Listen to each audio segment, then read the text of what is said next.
Alors, donc aujourd'hui, on a l'honneur ou le privilège de recevoir le professeur Abdellatif Rochli de l'université Hassan II, Mohamedia, c'est ça, hein? Oui, exactement.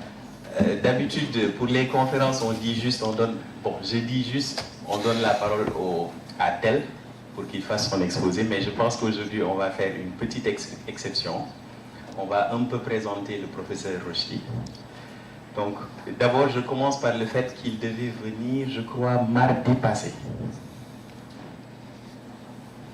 Si je ne me trompe pas. Je crois que c'était le mardi ou le jeudi. Et il y a eu des complications. Et il a dû retourner chez lui.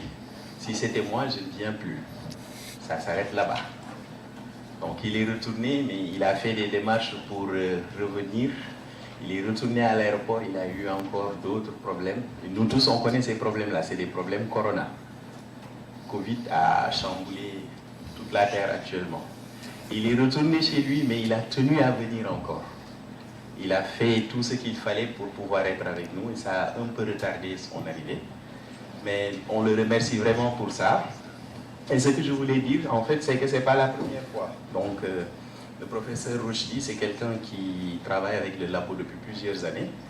Il a encadré plusieurs thèses. Le monsieur Traoré que vous voyez là, qui est à côté de vous, c'est son étudiant. Il y a Kandé Djabi qui a fait un exposé l'autre jour. Je pense que vous vous rappelez de lui, c'est son étudiant aussi. Il y a 4 qui ont soutenu leur thèse déjà avec lui. Alassane Diouf qui devait être avec nous, mais qui a une très bonne nouvelle. Et il fait partie aussi de ses étudiants. Et il a actuellement Amar Fall, qui est là, je crois, dans la salle, qui doit soutenir dans quelques jours sa thèse aussi, qui fait partie de ses étudiants. Donc il a encadré beaucoup d'étudiants ici à Dakar. Moi, la première fois que je l'ai rencontré, c'était à Saint-Louis. Donc les étudiants de Saint-Louis. J'étais parti là-bas, je crois, pour un cours. Et lui, il était venu pour la soutenance de thèse d'un des étudiants de professeur Maouya. Le premier. Le premier, voilà, c'est le premier, c'est le Mauritanien, là, j'ai oublié son nom, c'est ça. Donc, non seulement il intervient à Dakar, mais il intervient aussi à Saint-Louis. Donc, on le remercie vraiment pour ça. Et ce que je veux rajouter, c'est que c'est un, comment je vais dire ça? C'est un frère à professeur Mamadou Sangaré, frère scientifique. Parce qu'ils ont été dans le même labo, ils ont étudié ensemble, ils ont eu l'encadreur, c'est Amin Gaïdi, je crois, ils ont eu le même encadreur et tout. Donc, et c'est des années après qu'il est venu nous accompagner. Donc, je pense que je vais peut-être m'en arrêter là-bas et vous passer la parole.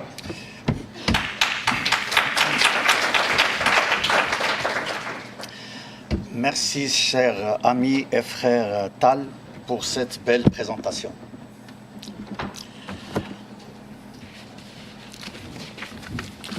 Alors, je suis très content d'être parmi vous, malgré la rude épreuve que j'ai subie avant d'arriver ici. C'est avec émotion que je vais m'exprimer avant le talk. Je tiens à remercier les organisateurs de ce grand événement mathématique SIMPA et à leur tête le professeur Oumar Dianha, ainsi que le comité local et particulièrement le jeune professeur Mohamed Traoré. Je suis très content d'avoir rencontré mes collègues et amis de la faculté des sciences et techniques de l'UCAD, avec mention spéciale à notre grand ami, le grand professeur Mamadou Sangaré. J'ai été très touché par l'accueil chaleureux de mes fils scientifiques dakarois. Il y a dans l'assistance d'autres visages familiers. Khale Nakan Gendef.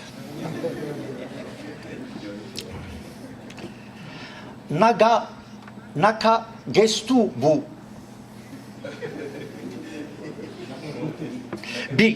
Pardon. Dire Diouf. Sopenala.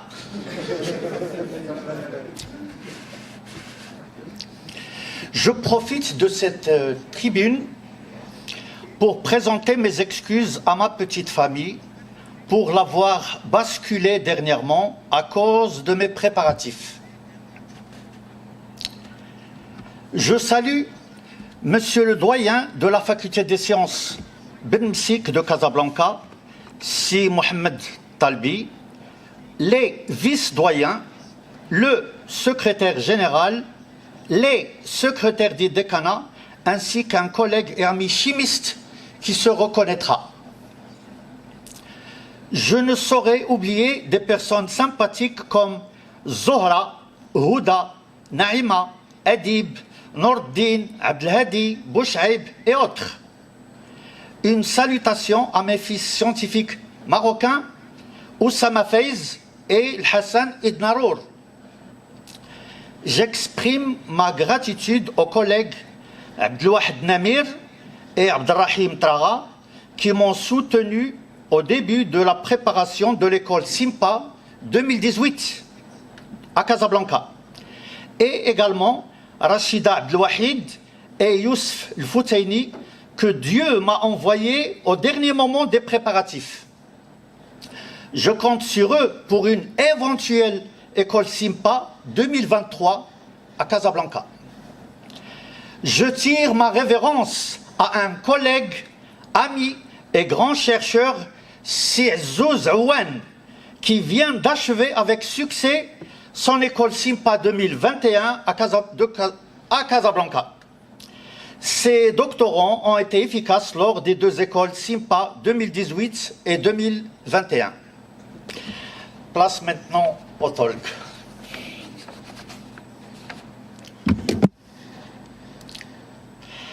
Alors, ce travail a eu lieu dernièrement, il est récent, avec l'un de mes étudiants marocains.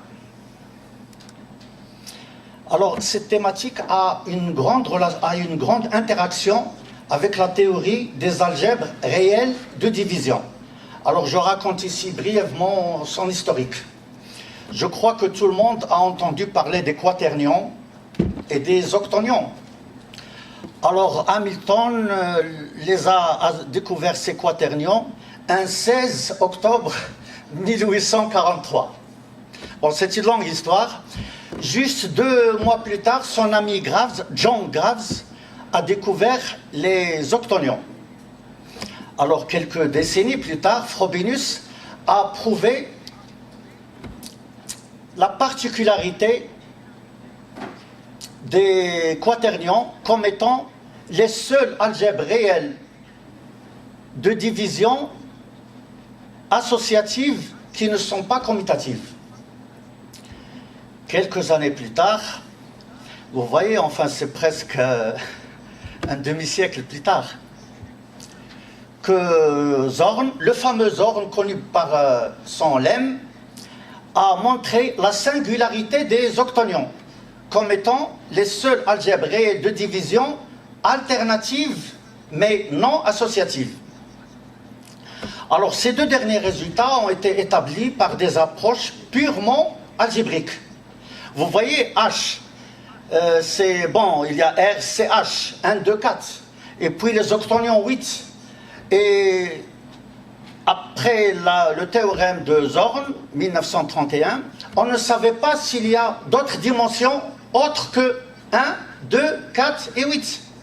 Eh bien, il a fallu un grand Heinz-Hoppe qui, par des approches ingénieuses de la topologie algébrique, qui prouva en 1940 que la dimension d'une algèbre réelle de division est une puissance de 2. Et que celle-ci est inférieure ou égale à 2 lorsque l'algèbre est commutative. D'ailleurs, c'est sur ce théorème commutatif de Hopf qu'a eu lieu donc l'exposé que je vais faire tout à l'heure. Alors, il y a d'autres résultats fondamentaux de la théorie des algèbres réelles de division. Segre, Beniamino Segre, en italien, en 1954,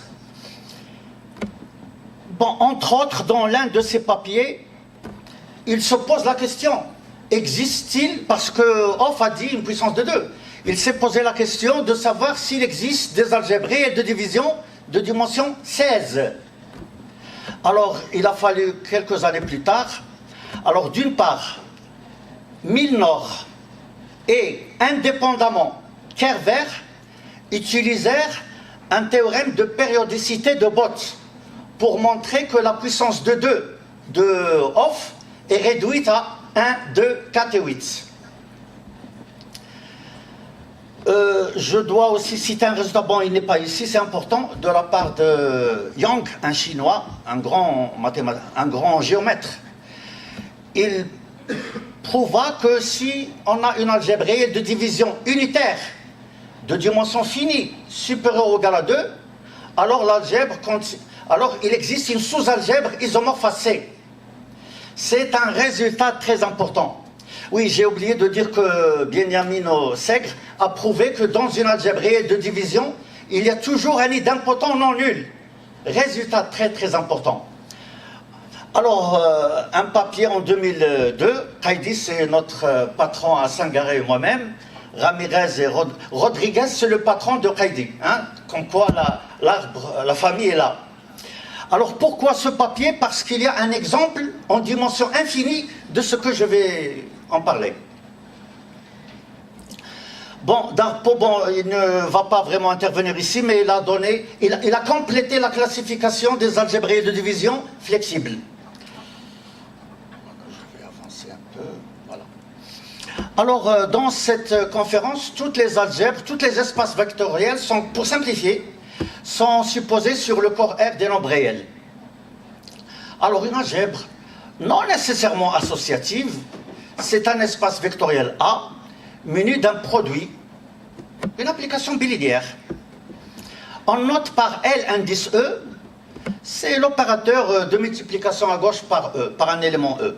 Et A+, ça s'appelle la symétrisation de A, c'est le même espace vectoriel A, mais muni de ce produit que vous voyez, la troisième dernière ligne, la ligne numéro -3. Vous voyez, et je tiens à remarquer ici que les carrés, le carré d'un élément dans A, c'est le même que le carré d'un élément, du même élément dans A+. Finalement, enfin, l'algèbre est dite de réelle de division si elle est de dimension finie et intègre, sans diviseur de 0.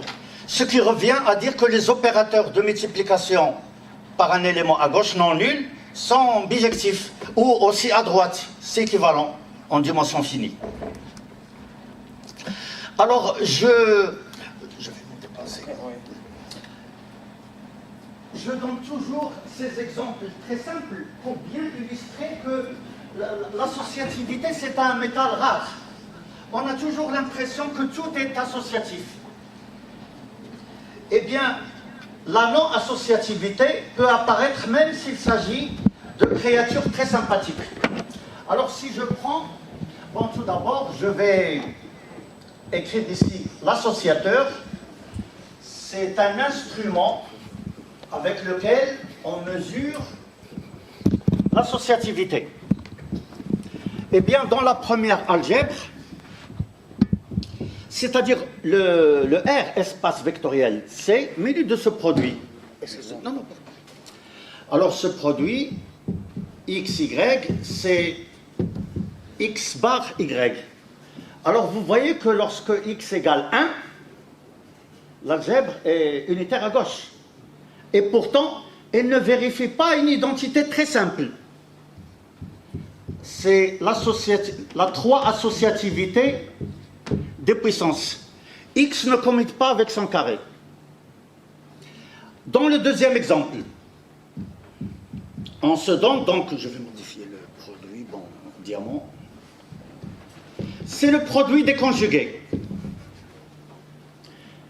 Alors, celle-ci, par contre, elle est commutative. Donc, elle est à puissance 3 associative. Et pourtant, elle est même de division, comme l'autre. Mais elle n'est pas associative. D'ailleurs, elle n'est pas aussi unitaire. Parce que dans une algèbre de division, s'il y a une unité à gauche, cette unité à gauche, c'est le seul idempotent non nul. Par contre, les idempotents dans cette algèbre, il y en a 3. Ce sont les racines cubiques de l'unité. Et bien entendu, elle n'est pas associative. Alors, comme vous voyez, théorème 1, Frobenius a prouvé la singularité des octonions, des quaternions, comme étant la seule algèbre réelle de division associative qui ne soit pas commutative. Théorème de De Zorn, qui a prouvé dans, on va dire, la singularité des octonions comme étant la seule algèbre réelle alternative qui ne soit pas associative.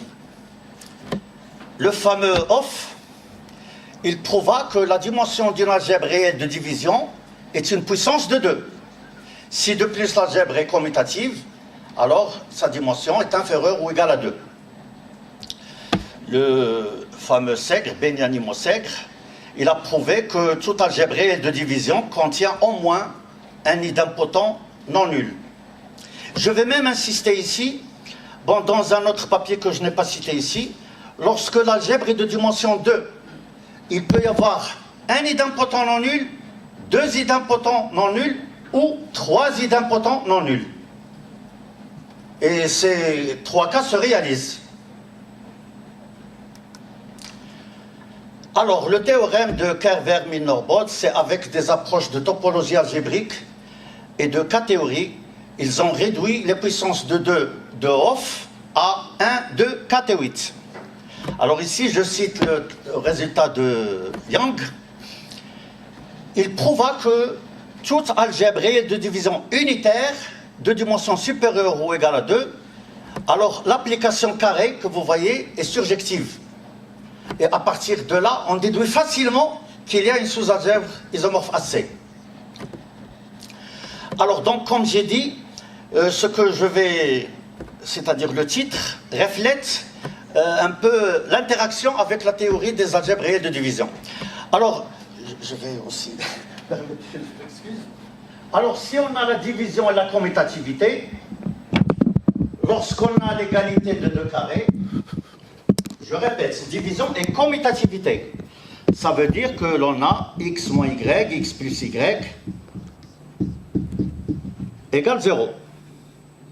Et puisque nous avons la division, l'absence des diviseurs de 0, ça veut dire que x est égal au signe près à y. Eh bien, nous avons retenu rien que ces hypothèses pour la conférence. Satisfait à l'unicité de la racine carrée au signe près. Donc, avec ces initiales, si l'égalité x carré égale y carré implique, c'est d'ailleurs équivalent à x et plus ou moins y. Alors, je dis que pour éviter de parler de la dimension 1, R c'est la seule algèbre réelle de dimension 1 qui vérifie cette propriété. Alors, pour clarifier, il est bien connu que toute algèbre sur n'importe quel corps de dimension 1 est ou bien isomorphe au corps, ou bien c'est l'algèbre triviale. Le produit de 2 éléments, c'est toujours 0. Bon, une algèbre triviale ne peut pas vérifier cette propriété, parce que n'importe quel carré sont égaux à 0. Et donc, ça ne peut pas avoir lieu. Donc, elle est isomorphe à R, dans notre cas. Alors, justement, cette théorie va induire, on va dire, des algèbres normées, avec une norme sous-multiplicative, qui vont être étudiées grâce à cette propriété. Alors, l'algèbre A est dite normée, respectivement absolument valuée, si l'espace vectoriel A est muni d'une norme, dans le cas normé, sous-multiplicative. La norme du produit est inférieure ou égale au produit des normes. Absolument valuée s'il y a égalité. Étant donné maintenant un nombre réel strictement positif, l'algèbre normée A est dite lambda presque absolument valuée. si on a cette égalité, cette inégalité. D'ailleurs, ceci a été introduit la première fois, la notion de quasi absolument valué, dans le papier de Qaidi, Ramirez et Rodriguez. Un grand papier, où il y a beaucoup d'analyses fonctionnelles, l'analyse fonctionnelle puissante. Deuxièmement, l'algèbre, on va dire que l'algèbre est lambda fortement, quasi absolument valuée. Si nous avons cette inégalité que vous voyez. Oui, c'est une inégalité forte. Et finalement, plus faible, lambda carré quasi absolument valué s'il vérifie cette dernière propriété. Bien, nous allons étudier ces types d'algèbres. Alors, je vous présente ici l'exemple dans le papier de Qaidi, Ramirez, Rodriguez. Alors, les algèbres absolument valuées existent en abondance en dimension infinie. Alors, on prend une algèbre absolument valuée de dimension infinie, pré-hilbertienne, c'est-à-dire la norme est induite par un produit scalaire. Et on se donne une base orthonormée, bon, indexée sur un ensemble I, dont le produit de l'algèbre est défini par cette formule. Avec phi, une injection fixée préalablement, une injection de I croix I vers I. Alors l'algèbre commutative, la symétrisation de A, est 1 sur racine de 2, fortement, quasi absolument valuée pour la norme initiale de A. C'est un exemple très important. D'ailleurs, il nous a rendu un très grand service. Alors, le lemme ou le théorème de Young, eh bien, nous l'avons, on va dire, je n'ose pas dire généralisé parce qu'il y a quand même le grand Young, mais nous l'avons étendu. Au lieu de prendre un élément unité, on prend seulement un élément non nul central. Un élément non nul qui commute avec tout le monde. Alors, une algèbre, soit une algèbre réelle de division de dimension supérieure ou égale à 2 contenant un élément non nul central, alors l'application carré est surjective. Et l'astuce est là-dessus, une déformation des produits. Alors, les gens qui ont travaillé sur des algèbres de division absolument valuées, ils ont l'habitude de déformer le produit pour obtenir un supplément, une valeur ajoutée. Mais nous avons, on va dire, bien choisi la déformation. C'est un nouveau produit, x diamant y égale LE-1 de xy. Eh bien, on garde la division, mais l'élément non nul central E devient un élément unité. Vous pouvez vérifier, c'est grâce au fait que l'élément commute avec tous les autres éléments. Donc l'application G qui a x fait associer x carré mais avec le produit diamant est surjective. Donc d'après le théorème de Young. Et tout simplement, nous, notre phi n'est autre que le produit de ce G avec l'opérateur de multiplication par E à gauche. Elle est également surjective. Alors évidemment, il faut quand même donner des exemples d'algèbres qui vérifient la propriété. Eh bien, en voilà une. On se donne sur le produit cartésien, c'est une duplication. Alors, soit à une algèbre réelle qui satisfait, il n'y a pas d'hypothèse de division, une algèbre réelle qui satisfait à la propriété unicité de la racine carrée, sauf le signe. Eh bien, A est isomorphe ou bien à R, ou bien à cette algèbre, c'est-à-dire on prend le R espace vectoriel R croix R avec ce produit. Bon, je ne sais pas si... Combien il y a de temps qui me reste? Combien de temps? Non, qui me reste? Quelle heure il est? 30 minutes. 30 minutes, c'est bien. Oui, je vais donner la... Je vais lire la preuve. Bon, si l'algèbre est de dimension 1, je l'ai remarqué, c'est isomorphe à R. Donc on suppose que l'algèbre est de dimension 2. Alors l'algèbre de symétrisation est une algèbre de division avec un élément non nul central, avec un idempotent non nul central E. Alors, l'application carré surjective, ça veut dire qu'il va exister un U tel que moins U moins E égale U au carré. Eh bien, on obtient cette table de multiplication. Le E, c'est un idempotent, U au carré égale moins E, et on remplit les deux autres cases par une combinaison linéaire de E et de U.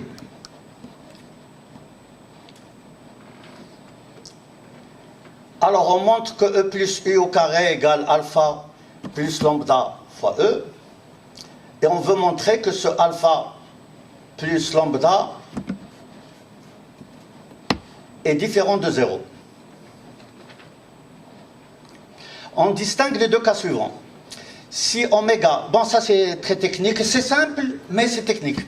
Si oméga est strictement positif, alors le E plus U au carré, c'est un carré de racine de oméga E. Et comme l'algèbre vérifie la propriété, les termes à l'intérieur du carré sont égaux au signe près, ce qui est absurde parce que nous avons une base.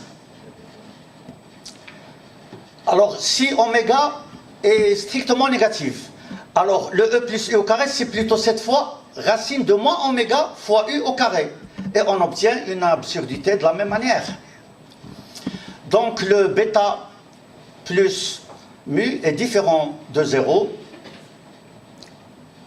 Et quitte à modifier le signe de U si nécessaire, on peut le supposer strictement positif. Alors, un résultat, toute algèbre réelle commutative qui satisfait à la propriété est sans diviseur de 0. Et le résultat, justement, ce qui est surprenant, c'est que les démonstrations sont faciles. Mais le fait de s'attendre à ces résultats avant, c'est ça qui est un peu, on va dire, surprenant. Alors, pour montrer que l'algèbre est sans diviseur de 0, on suppose qu'il existe un xy tel que le produit égale 0. Et avec cette formule élémentaire, on a le terme de gauche égale 4xy égale 0. Donc, on a l'égalité de deux carrés. Ça veut dire que les éléments à l'intérieur sont égaux au signe près, ce qui donne x égale 0 ou y égale 0, d'où l'absence des diviseurs de 0. Ça veut dire en dimension finie, on a la division. Alors toujours, on a une algèbre normée et lambda un nombre strictement positif. Alors les deux propriétés sont équivalentes. L'algèbre normée et lambda fortement, quasi, absolument valuée. C'est équivalent à ce que la symétrisation de A soit lambda quasi absolument valuée. Alors, une démonstration analogue, mais il y a quand même une astuce là-bas. Pour 1 implique 2, on prend l'algèbre A+, et on calcule la norme de x diamant y. Donc on fait sortir le 1/2 xy plus yx qui est égal sous la norme.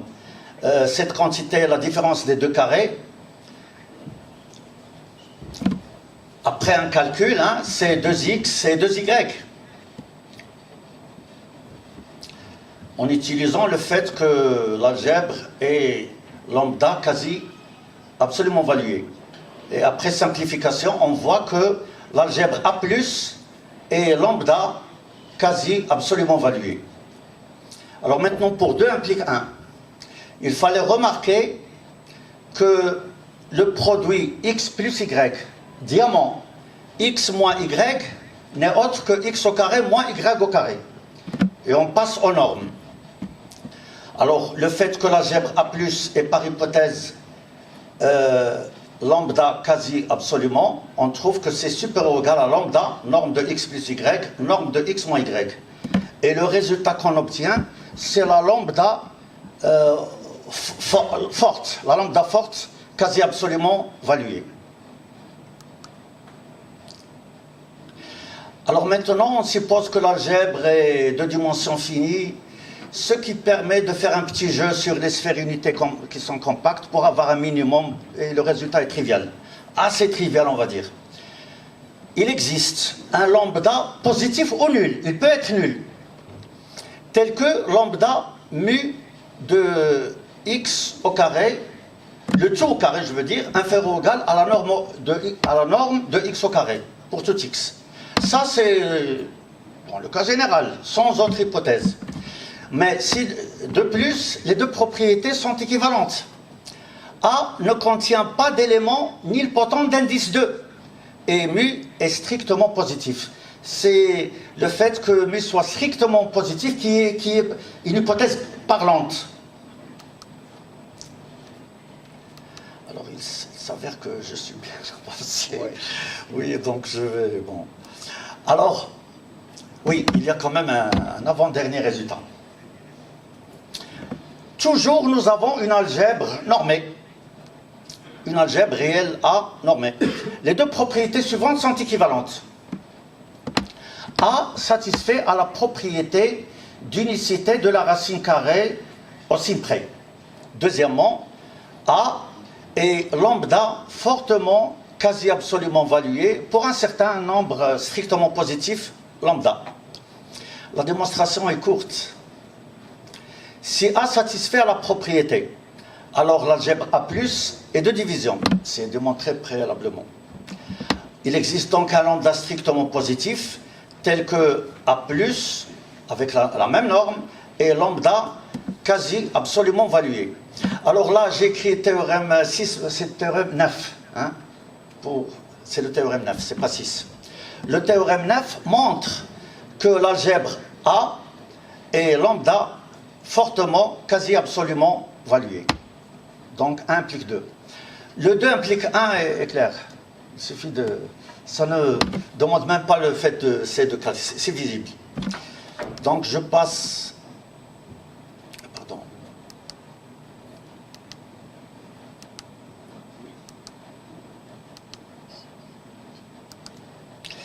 Et voilà, c'est ça.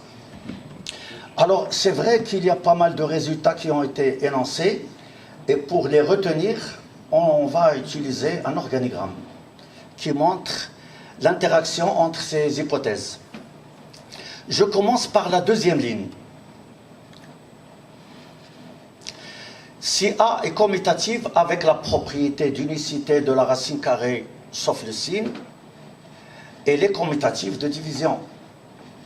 Je ne sais pas, bon, de toute façon je l'ai prouvé, j'avais noté le numéro du résultat. Théorème 6 peut-être. Et la réciproque est évidente. Les deux hypothèses, donc de la deuxième ligne, montrent que l'algèbre est de division. De ce côté droite, l'algèbre est commutative de division, donc elle est de division. Et on peut voyager du terme de gauche par la droite et remonter. Lorsque l'algèbre est commutative avec la propriété d'unicité de la racine carrée sauf le signe, elle est à la fois, bien entendu, évidemment, elle est avec la propriété citée et aussi avec la lambda forte, quasi absolument valuée. Si l'algèbre est commutative de division, il y a tout ce que vous voulez. Si elle est commutative et de division, il y a tout ce que vous voulez, en particulier A+, avec la propriété d'unicité de la racine carrée, sauf le signe. Alors, dans un résultat, nous avons si A plus et avec la propriété d'unicité sauf le signe, elle va être de division. Alors, elle est commutative et de division. Eh bien, le théorème commutatif de Hopf, il dit que la dimension est inférieure ou égale à 2. Alors, les deux derniers, ils impliquent facilement que A, avec la norme, est quasi carré absolument valué, parce que la propriété carré quasi absolument valuée, c'est la plus gentille et la plus simple. Et finalement, lorsqu'on a, c'est l'avant-dernier que j'ai cité, lorsque l'algèbre est lambda carré quasi absolument valuée, elle est sans élément nilpotent d'indice 2. Bon, alors, oui. Évidemment, je vois que vous êtes avide de connaissances. J'ai eu même hier une rencontre, je ne sais pas s'il est ici. Il m'a dit que la théorie des codes, et en particulier une sous-théorie précise, elle demande des connaissances sur les algèbres de division. ça m'a fait vraiment plaisir de savoir qu'il y a des applications des algèbres de division dans la théorie des codes. Vraiment, je ne le savais pas, sincèrement, et ça m'a fait beaucoup de plaisir. Alors, j'ai ici avec moi, dans mon PC, des références très importantes. Je crois qu'un algébriste doit avoir ces références. Il y a le livre de Numbers. C'est un grand livre qui raconte l'histoire des nombres dans les anciennes civilisations égyptiennes et mésopotamiennes, jusqu'ici, en passant par la Renaissance européenne. N'oublions pas une chose. Le premier algébriste, c'est Al-Khwarizmi. Il est perse, mais il a fait ses études en Irak. Et donc, alors si je veux vraiment, pour finir en beauté, on va dire un petit peu, la première discipline mathématique, ce n'est pas l'algèbre, c'est la géométrie. Il y a des traces archéologiques, des traces géométriques dans la zone Afrique du Sud, où ils ont trouvé dans des sédiments des signes géométriques qui datent de 80 000 ans. Et ceci a été publié dans un grand journal que vous connaissez, Science, un grand papier respectable. Après, c'est l'arithmétique. Dans la République du Congo démocratique actuelle, il y a 23 000 ans, on a découvert des traces d'arithmétique sur le fémur d'un volatile qui ressemble, on va dire, à une poule. Il y a des marques qui montrent que ça ressemble, on va dire, à un calendrier. Donc ce sont les plus anciennes traces, jusqu'à ce jour, de la manifestation de l'arithmétique. Et puis, bon, on va remonter, il y a le fameux Khwarizmi, l'algèbre, qui a résolu des équations premier et deuxième degré, partiellement avec des nombres positifs. Et puis il y a Cardano, les équations du troisième degré, et ainsi de suite. Et finalement, l'analyse, c'est assez récent. Il y a les calculs différentiels, et bref. Finalement, donc, les mathématiques les plus anciennes, c'est la géométrie et l'algèbre. La géométrie, l'arithmétique et l'algèbre. Voilà, donc, pourquoi je dis ça? Parce que pour montrer l'importance du livre, les nombres. Il est apparu, je crois, 1900, si je ne me trompe pas, 83, la première fois en allemand. Et puis en 91 en anglais. Et il y a également une version en français, 1996. Voilà. Donc, pour ne pas... c'est-à-dire, donc... Vous avez encore 18 minutes. Ils peuvent aussi poser des questions. Oui, ok.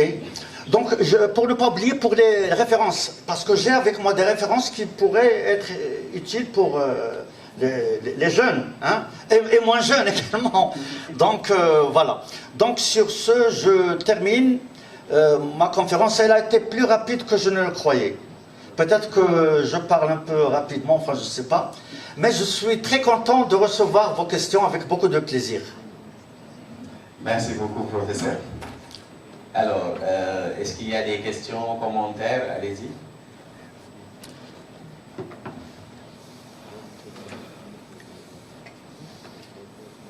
Allez-y, vous pouvez faire des questions, commentaires. N'importe lesquelles, c'est avec plaisir que je les reçois. C'est pas le moment de redevenir timide encore.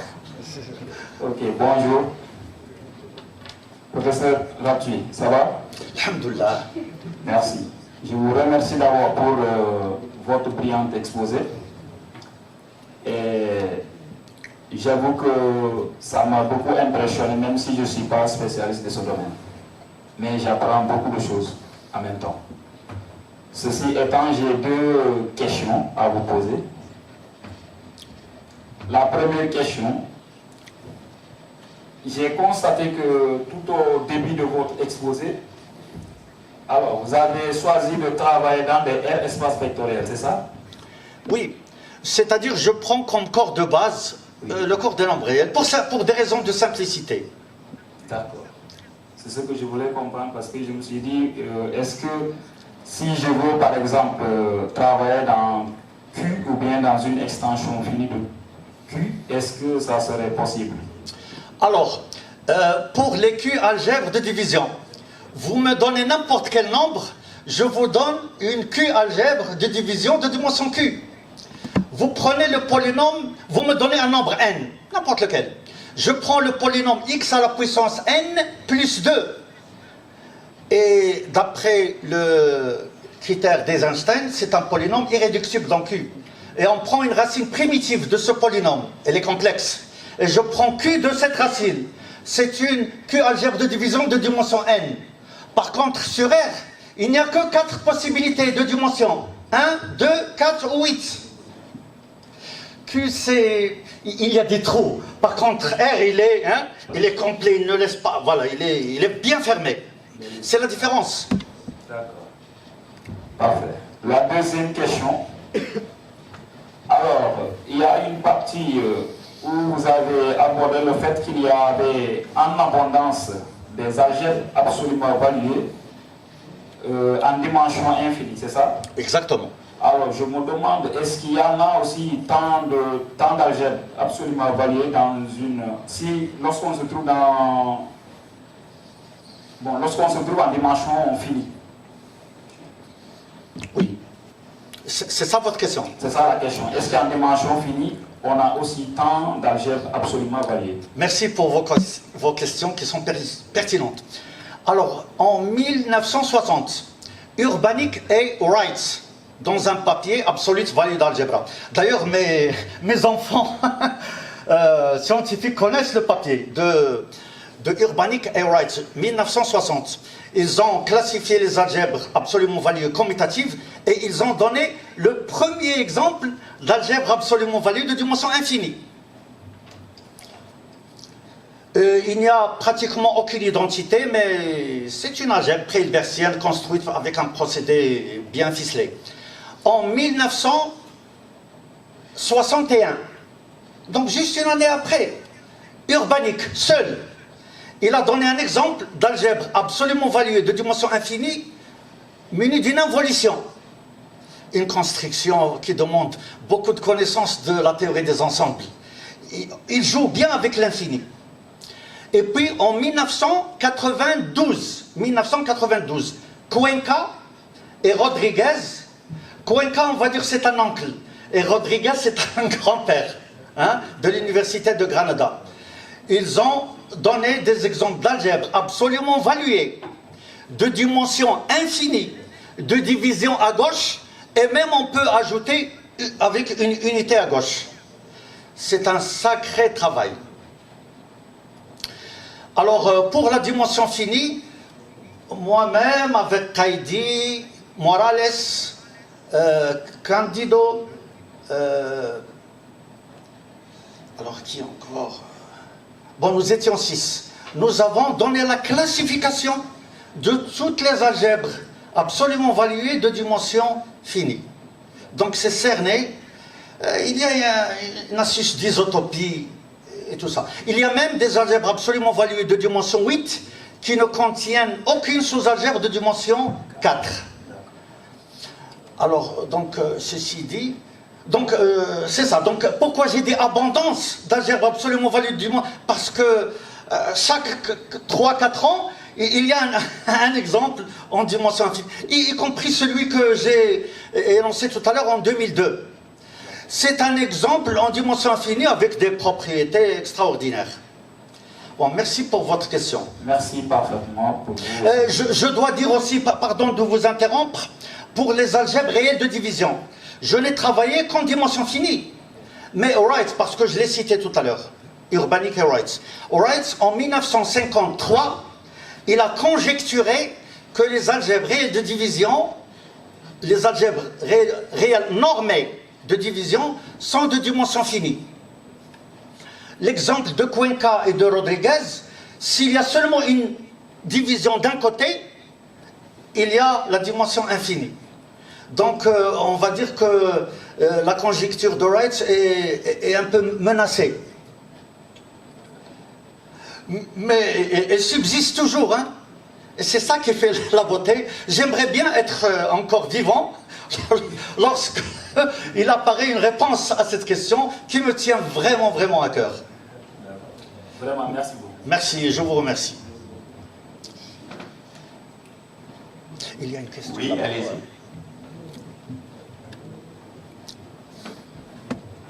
Bon, bonjour professeur. Merci. On vous remercie de votre brillant exposé. Je vous remercie. En fait, j'avais seulement deux questions. Quoi. Je pense que vous avez dit que si on a une algèbre commutative, alors l'algèbre contient au moins un niveau important. Même s'il n'est pas commutatif, mais de division. De division, oui. Ah oui, il y a au moins un idempotent non nul. Maintenant, j'aimerais savoir, comme par exemple, si on a une algèbre quelconque, dès lors qu'on arrive à déterminer un idempotent non nul, est-ce que donc ça veut dire que l'algèbre de division? Ça, c'est la première question. Maintenant, c'est bon. Ça, c'est la première question. Maintenant, la deuxième question. Vous avez dit que, je pense qu'un théorème qui dit que soit A une algèbre unitaire de division de dimension n supérieure égale à 2. Alors, l'application X. L'application carrée est surjective. C'est subjective. Ça même qui nous a permis de démontrer que l'algèbre isomorphe contient une algèbre qui est isomorphe AC. Maintenant. Oui. Vous terminez vos questions, je réponds sur le tableau. Ok. Maintenant, est-ce que là, on peut nous guider sur la démonstration? C'est-à-dire que, comment on est passé de montrer que l'application est subjective pour montrer que l'algèbre contient une algèbre qui est isomorphe AC? Oui. Dans les deux questions. Oui. Okay. Bon, alors tout d'abord, une algèbre qui contient un idempotent n'est pas forcément de division. On peut donner un tableau. Hein? Prenez une base qui est, c'est-à-dire une base en dimension 1, oui. Mais en dimension, par exemple, 2, vous prenez l'algèbre nulle. Hein? Une algèbre de dimension, de n'importe quelle dimension, sauf 1. Vous prenez l'algèbre nulle, hein? Avec donc une table de multiplication en 0. Il n'y a pas d'idempotent non nul. Par contre, votre question est pertinente. Nous avons une algèbre ici, dans laquelle, une algèbre unitaire. Et nous avons l'application surjective. Alors, cette application est surjective, ça veut dire qu'il existe un U dont le carré égale moins E. Eh bien, je prends l'espace vectoriel engendré par E et U. Je place déjà ici le U au carré égale moins E. Et n'oublions pas que E, c'est une unité.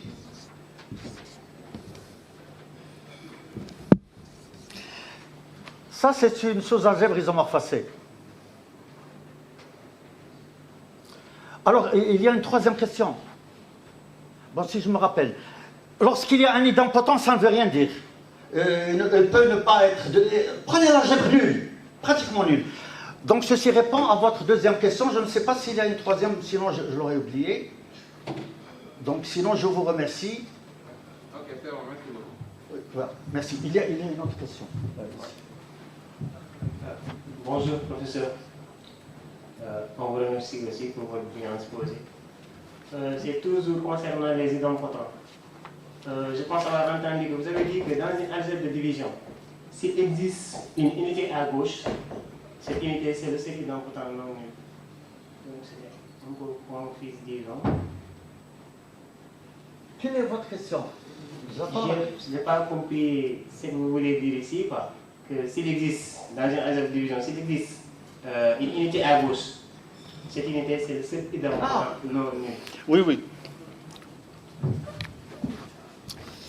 Je prends E, je prends 1, unité à gauche. Et je prends E, un idempotent non nul. Et je vais montrer que E égale 1. Alors, comment je vais faire? Ah oui, sans diviseur de 0. Sans diviseur de 0, je m'excuse, hein. Sans... L'algèbre est sans diviseur de 0. Ça, c'est important. Alors, je multiplie E par 1 moins E. J'ai dit que E... Alors, 1, c'est une unité à gauche, donc je multiplie comme ça. 1 est une unité à gauche, donc 1 fois E, c'est E. moins E au carré égale 0, parce que E est un idempotent. Et il n'y a pas de diviseur de 0, donc E égale 1. Tout à l'heure, lorsque j'ai écrit, pardon, ici, cette algèbre, il y a 3 idempotents, donc il ne peut pas y avoir d'unité à gauche ou à droite. C'est justement pour ça. Merci pour cette question, parce que, donc si je vous ai dit, sans me rendre compte, il faut ajouter son diviseur de 0. Donc une algèbre qui a une unité d'un côté, et qui est sans diviseur de 0, eh bien cette unité d'un côté, à gauche ou à droite, c'est le seul idempotent non nul. Donc voilà ma réponse. Bon. Alors toutes les questions sont les bienvenues, ça me fait beaucoup de plaisir. Il y a ici une question. Merci bien, professeur. Et merci à vous pour cet exposé. Donc, moi je suis preneur pour les documents, donc je me signale dès maintenant. Pour les documents que vous avez parlé tout à l'heure. Oui, oui. Ils sont bien conservés dans mon Tout PC. à fait, parfait. Oui. Donc ma question elle est relative au théorème 5 de Kerber et Milnor, où vous disiez qu'ils utilisent des propriétés de topologie algébrique. Et K-théorie. Voilà. Donc je profite de cette maîtrise que vous avez de la chronologie de l'évolution de cette problématique. L'historique, oui. Ok. Est-ce que vous pouvez me dire quels sont les arguments de taille qu'ils ont utilisés pour démontrer ça? Ah, ça serait très difficile parce que, premièrement, je ne suis pas spécialiste. Bon, tout ce que je peux dire, c'est que, d'abord, il repose sur le théorème de Hopf, puissance de 2. Eh bien, c'est à partir de ces hypothèses, il construit un anneau de cohomologie. Et il détermine certaines propriétés. D'où il rencontre à la fin que, si je ne me trompe pas, c'est le combinatoire, le CN2, le CN2 doit être pair. Et ceci, si et seulement si, n est une puissance de 2. Mais c'est très profond, hein. Et d'autant plus, je ne prétends rien, je ne suis pas spécialiste. C'est de la topologie algébrique très puissante, pas n'importe laquelle, très puissante. Et puis après, donc, comme j'ai dit, Kerber, c'est un étudiant de Hopf. Et indépendamment, Milnor, tous les deux ont utilisé un grand théorème de périodicité de Bott établi en 1957. Sincèrement, j'ai lu, c'est pas que je n'ai pas lu, mais c'est très profond. D'ailleurs, je prétends qu'il y a peu de monde à ce jour qui savent lire et expliquer le théorème 1, 2, 4, 8. Merci. Allez, merci beaucoup. Je suis sûr qu'il y a beaucoup d'autres questions, mais on aime pas... Je les recevrai avec plaisir s'il a le temps. Oui, il est avec nous, donc vous pouvez en profiter.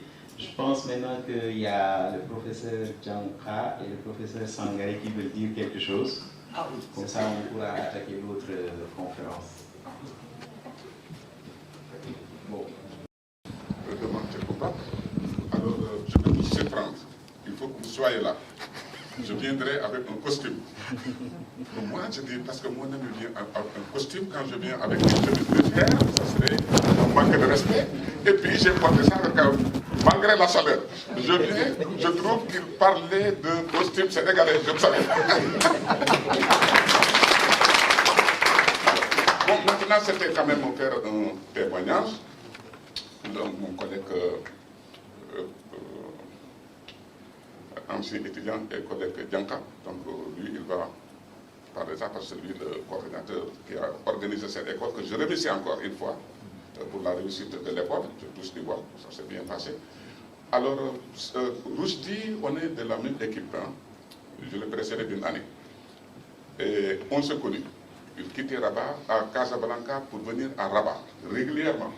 Non seulement, même après son DEA, il venait régulièrement assister au séminaire. C'est comme ça qu'on se connaît. Bon, les temps ont changé. À l'époque, quand quelqu'un fait les mathématiques, il voyait à la mathématique inestimable. Il aime les mathématiques. Donc, il venait régulièrement. Et on discutait régulièrement. Il m'a fait d'ailleurs comprendre un théorème qu'il aimait beaucoup. C'était le théorème de Guelph-en-Mesure. chaque jour, il trouve un invariant, on en discute, etc. Il était avec un collègue qui est décédé, qui était son grand ami, et un grand ami à moi, un bon mathématicien, qui avant son décès, il avait même prouvé une conjecture qu'il avait publiée dans une même revue. Je ne savais pas, c'était Extract Mathématica, j'avais un article là-bas. Quand on m'a envoyé, j'ai vu encore son nom. Décédé très jeune, vraiment, c'est déplorable. C'est quelqu'un aussi qui aimait les mathématiques. Parce qu'en tout cas, il n'avait pas de... À part sa famille, tu ne peux pas lui parler de quelque chose, il t'écoute sans que ce soit mathématiques, etc., voilà, donc c'était sa vie. Alors bon, à un moment donné, j'ai demandé à Kaini, j'ai dit, on a une équipe qui marche, donc c'est mon professeur. La mathématique n'est pas unidimensionnelle, même si j'ai décidé d'épouser l'algèbre et de rester, comme dessiner avec elle la monogamie, mais il faut aussi regarder les autres domaines de la mathématique.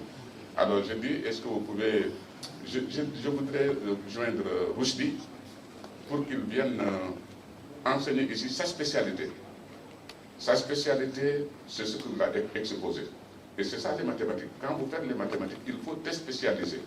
Il ne faut pas essayer de dire je fais toutes les mathématiques. Ce n'est pas possible. Aucun mathématicien, aujourd'hui, même dans son domaine, il y a des branches qu'il ne connaît pas. Je dis, quelle que soit sa puissance, si tu veux être respecté et profond, tu peux regarder les autres. Mais il faut consacrer ta vie, ton projet, sur des problèmes qui t'appartiennent. Et tout le monde te respectera. Parce que pour que tu sois pour tu t'en camarade, et parce que tu es dedans. Mais il faut éviter les modes. Aujourd'hui, c'est ça, tu le fais. Demain, on fait que tu fais ceci, tu ne seras jamais profond. Tu ne seras jamais un bon mathématicien. Et lui, c'est quelqu'un qui aime ce qu'il fait. Alors, je l'ai appelé, donc vraiment, on est très satisfait. Il a donné des enseignements, il a encadré des étudiants qui ont soutenu de bonnes thèses, qui publient dans de grandes revues, qui aujourd'hui ont une équipe vraiment très respectable. Et quand certains d'entre eux exposent, je suis émerveillé. Alors vraiment, on n'a pas regretté d'avoir invité Rushdie ici au Sénégal, parce que quand même, comme il a dit, il a laissé ses enfants, mais sûrement il aura encore de petits-enfants jusqu'à la fin du temps. Hein, parce qu'il a implanté une école vraiment extraordinaire. Et c'est ça les mathématiques. Vraiment, je peux lui dire ce témoignage. Voilà, on est très satisfait de lui. Et on compte le voir régulièrement ici au Sénégal. D'ailleurs, lui, il se dit que quand il est au Sénégal, il se retrouve. Quand il retourne au Maroc, enfin moi, ce que je l'avais dit, hein, parce que quand j'étais au Maroc, j'enseignais à la faculté des sciences. Et quand j'ai décidé de venir au Sénégal, on m'a organisé une petite cérémonie. Alors, c'était émouvant, mais je l'ai dit, moi, je suis venu au Maroc sénégalais. Moi, là, que je retourne au Sénégal, marocain. Voilà. Et puis, la vie, c'est comme ça. Donc, c'est pour lui témoigner l'estime de part de Sangaré, mais de toute l'équipe. Voilà.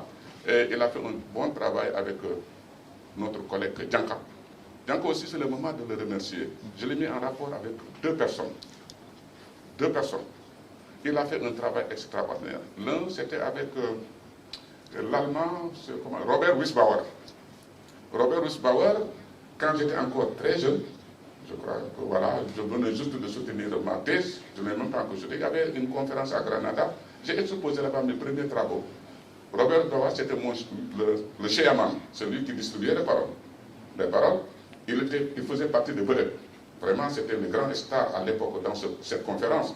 Quand il était dans Robert Wiesbauer sera là, il y avait Weinstein qui devait être là-bas, c'était vraiment le vedette. Nous, jeunes, on cherchait où il se trouvait. Bon, j'ai eu la chance, il était le chairman de mon exposé. Quand il a fini, on s'est plus retrouvé.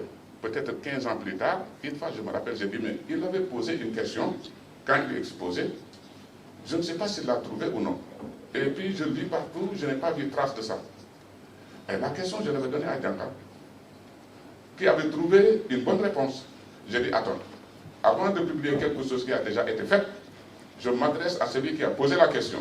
Il y a plus de 15 ans. Je lui ai envoyé une petite note, parce que j'ai trouvé ça. J'ai dit, ouais, vous aviez posé en Espagne telle question. Alors depuis lors, je n'ai pas vu, je ne sais pas, en fait, je n'ai pas vu de réponse. J'ai quelqu'un ici, un étudiant, qui a trouvé une réponse. Qu'est-ce que vous en pensez? Et il m'a dit, c'est extraordinaire. Personne n'a répondu à cette question. C'est comme ça notre premier contact entre Djanka et Robert Wiesbauer. Je l'ai invité, il est venu, il a invité plusieurs fois Djanka. Heureusement, Djanka, il avait fait l'allemand au lycée. Il se comprenait bien. Et après, c'est fini.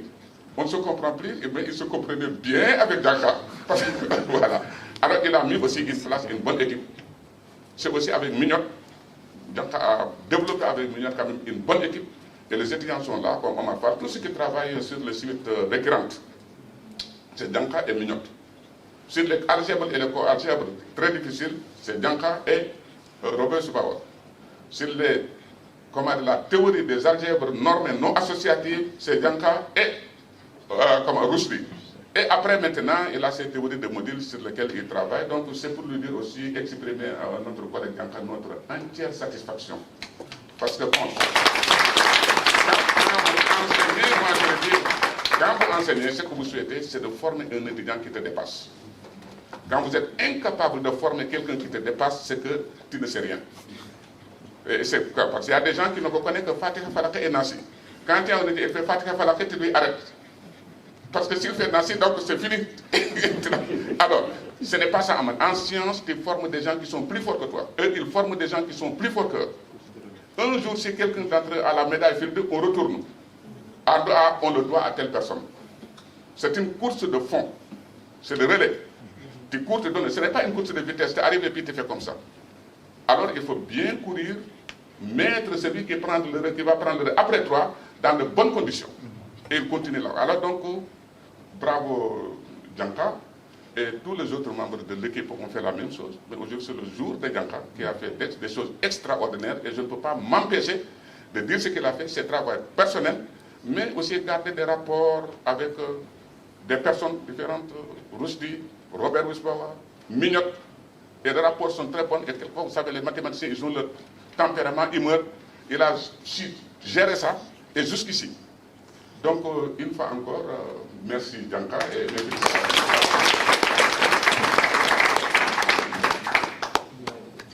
Alors, je pense que protocolairement, on va quand même permettre à Dianka de parler. Ce serait difficile de parler après son maître, n'est-ce pas? Donc, c'est difficile de parler parce que vous savez à tout dit maintenant. Mais je ne peux pas ne pas parler. Parce qu'aujourd'hui, je voulais vous montrer comment on a mis le projet avec mon collègue professeur Rossi. Juste pour dire que le conférencier suivant est en ligne. On a déjà grignoté 7 minutes de son temps, donc on s'excuse, mais vous faites vite et on passe. Voilà, donc je ne reviens pas sur ce que le professeur Sanel a dit. Mais je peux vous montrer qu'au début, moi, les adhérents non associatifs m'intéressaient. En 2010, lorsque le professeur était venu ici, bon, on a mis un projet de recherche en encadrant les étudiants. Bon. Et les premiers étudiants qu'on a encadrés, c'est Alassane Diouf et André Souley Diaba et Mohamed Traoré. Donc, pour vous dire ce que M. Sandé a dit, ces étudiants sont tous soutenus et recrutés au niveau des universités. Mohamed Traoré et Alassane Diouf sont actuellement à notre département. Et Diaba vient d'être recruté à Thiès. Donc, c'est un projet déjà fructueux. Et ça continue. Parce que Amar devait soutenir même hier, mais bon, avec la maladie, bon, le professeur ne pouvait pas venir. Bon, donc il avait des contraintes. Donc je crois qu'il doit soutenir demain ou après-demain, Inch'Allah. Et il y a un autre aussi qui peut soutenir. Mais il a aussi des empêchements administratifs qui l'empêchent de soutenir. Mais il a déjà fini. Parce que normalement, ces deux-là devaient soutenir. Et il y a d'autres maintenant en cours. Donc c'est un projet très fructueux. Et déjà, former un docteur recruté à l'université, c'est autre chose. Mais actuellement, il a 3. Donc je suis très content du projet. Et même on a pensé à organiser dans l'avenir une conférence pour le rendre hommage, parce qu'il le mérite. Il le mérite. Au début, c'était difficile. Mais heureusement, on est sorti de ça. Donc, je ne peux pas aller. Mais pour aujourd'hui, bon, on vous remercie. Donc, bon, tout ce que M. Sanga a dit, je l'ai confirmé, parce qu'on a travaillé ensemble, et c'est difficile. Mais heureusement, qu'on a obtenu des résultats positifs. Et je souhaite maintenant que la collaboration continue. Et vous êtes déjà, bon, vous avez déjà un noyau au niveau de mon équipe. Hein? Un noyau très durant, bon, parce qu'ils sont très compétents. Bon, et nous savons déjà, quand ils exposent, ils font très bon exposé. Ça veut dire qu'ils sont bien formés. Au début, bon, quand on est formé, bon, ensemble, au niveau de mon bureau, à distance, bon, maintenant, voilà les résultats. Voilà. Donc, je remercie donc le professeur Samuel aussi, parce qu'il a dit, tous les contacts qu'il m'a mis, bon, les contacts qu'ils m'ont donné, bon, sont fructueux. Bon, meilleurs, professeurs, et tout ça. Donc, je remercie donc tous les participants aussi, et tout le comité local de notre organisation. Merci, professeur. Merci beaucoup, professeur. Alors, donc on va passer à la conférence du professeur Ismaël Beygan. Je pense que j'ai bien prononcé. Professeur, si vous êtes en ligne, vous pouvez intervenir, qu'on voit si on vous entend.